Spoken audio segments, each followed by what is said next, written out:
mbamba enda and but unoona kuti afind out kuti pese pakashanda PTK Robot Slam anotenga na batch share mari here kana kuti vakomana vanenge vachimisuse mari. Unaona chinoitika ndechekuti Bot Slam zvaanoita iye charoda kugadzira izita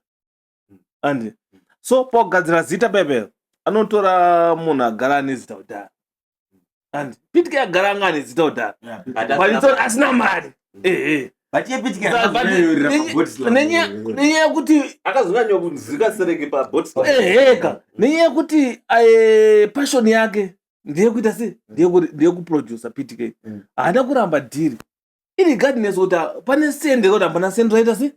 rabuda and saBot Slam akangochaya nemukomana